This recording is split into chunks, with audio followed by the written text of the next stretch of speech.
Just Jesus, with me, Carissa, Jesus, and my nice messy room. Now, I've chosen to not tidy up from the kids last night because I want to highlight something that is affecting lots and lots of women and some men as well, and that is shame. Now, last week, maybe the week before, I was wiping the table at the kitchen table, because I do actually tidy up sometimes, and as I was wiping the table, I was listening to some worship music and I was worshipping God, and I was allowing God into some really, really painful parts of my heart. As many of you know, I was abused as a teenager and raped, and I had a lot of shame and a lot of pain, and over the years I've been on this journey of healing. And anyway, it can come at any time. I'll just be worshipping and opening my heart, and then suddenly God will speak into that part of me, and he will speak his love. And so I started to cry and cry because God's love was pouring into that part of me. And as I was crying and wiping the table, I really heard God clearly say, I want to wipe shame away from my girls, from women all over the country, all around the UK, all around the world, because in lockdown, it's like you've been living with this shame every day. You've been in its room every day. You've been forced to be in a messy room every day, and you're trapped inside your own mind, your own heart, your own thoughts, your own memories. And God wants to set you free from shame. He wants to clean it. He wants to wipe it away. And so this video is going to be about that and a few practical tips about how that can happen. Now, I think we need to understand what shame is to start with. And I think sometimes it's a bit like going to the dentist, like people who smile at you. You wouldn't even know if I had a painful tooth right now, because the teeth that you can see are all fine.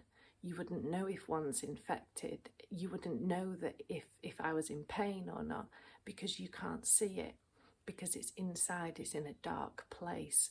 Now, there's a few reasons why people don't go to the dentist, and there's a few reasons why people don't deal with shame. And I'm going to go through them today with you. People don't go to the dentist because they are ashamed. They feel like, oh no, I haven't looked after my teeth. What's the dentist going to think?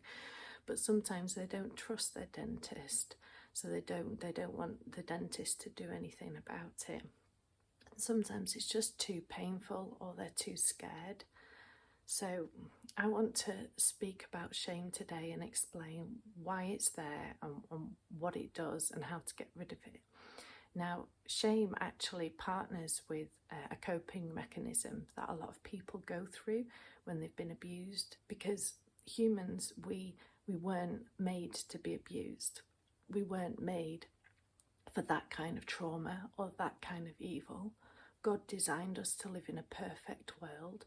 So when we experience that kind of evil and that kind of trauma, we can fragment.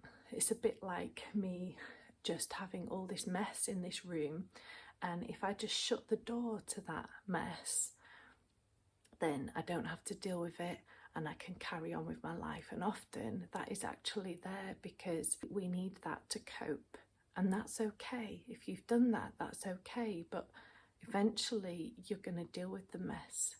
You can't shut it off forever. And shame is like the doorkeeper.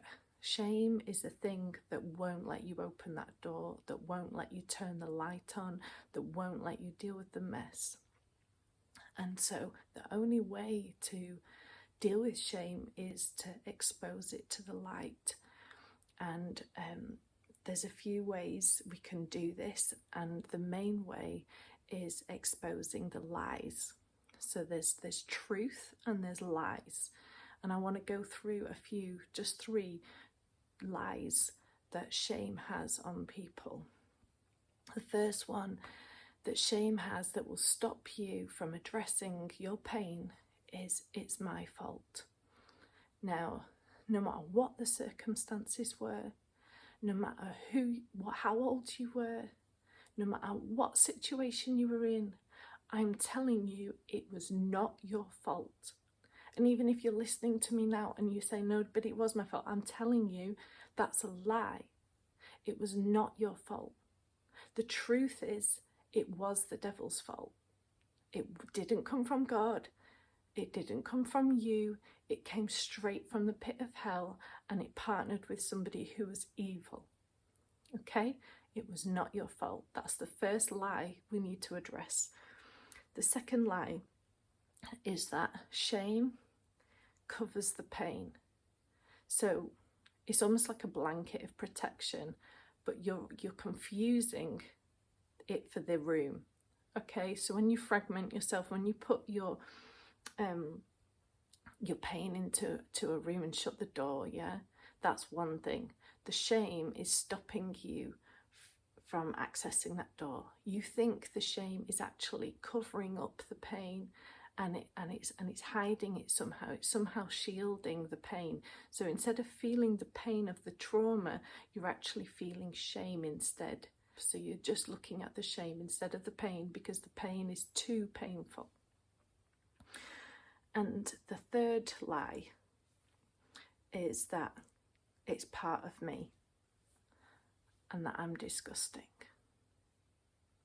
I know how you feel. I felt like that for so long. I felt like that it owned me, that I owned it, that it was part of me, that I had become some kind of warped person, this horrid, yucky, that it was me. But I want to tell you that it's not you. Jesus says you are beautiful, you are precious, you are pure. That is who you are. So now what do we do? Well, exposing shame to the light comes by hearing the truth, choosing the truth, and applying the truth. Now, you've heard the truth that I've just said, that it was the devil's fault, that it's stopping your healing. It's not covering up the pain, it's actually stopping you dealing with the pain. It's preventing you from getting healed. And that you are beautiful. This is not who you are. You are beautiful. You are pure and you are precious. God is going to show you who you really are. But we need to hear the truth, choose the truth, and apply the truth. Just like a dentist saying, go and buy that toothpaste. Yeah, you've heard the instruction. Then you have to go and choose it. Yeah, because choosing the truth is different from feeling the truth. What I've just been telling you, you might be totally disagreeing with. I disagreed with that truth for a long time because I was so inside the shame still. And I want to tell you that choosing the truth is not a feeling, it's a choice. So choose to listen to the truth, choose to speak the truth over yourself. Tell yourself, it was not my fault. It was the devil's fault. It was that person's fault. Say their name if you want to. It was not your fault. Speak the truth over yourself. I am going to get healed. This isn't who I am. Speak the truth. And thirdly, apply the truth. Now, applying the truth is difficult, but it's where it goes from here into here.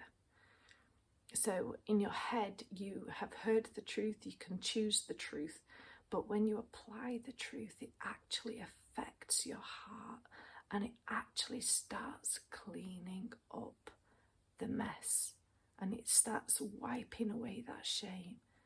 And that's like when I said before, allow the love of God into that pain. Allow the love of God into those places that hurt, into those memories, into that place. He's your good, good Father. You can trust him. He sees your pain, he sees the shame, and he says it's not part of you. He doesn't want it to be there anymore. He hates it so much more than you do. And he wants to come and wipe it away. He wants you to open up your heart to him and let his love come in and wipe away the shame, clear up the mess, so that you can breathe again. And so that you can see the real you that is underneath the shame. So I just encourage you today to let God do that. I'll put a song on this page and maybe a few songs for you to listen to and worship to, so that you can open up your heart and allow God's love in. Please message me. I know that this is hard for some of you to hear, and that this is a process. And I am here for you, and I want to talk to you. I want to pray with you. I want to stand with you. So just message me and let God into that place. Let his love wipe away the shame today. God bless. Bye. If you want to watch any more videos like this one, then please just subscribe or follow us. And if you want to know any more about Jesus, or you want to get in touch with us about anything, then please go to our website, makejesusknown.com.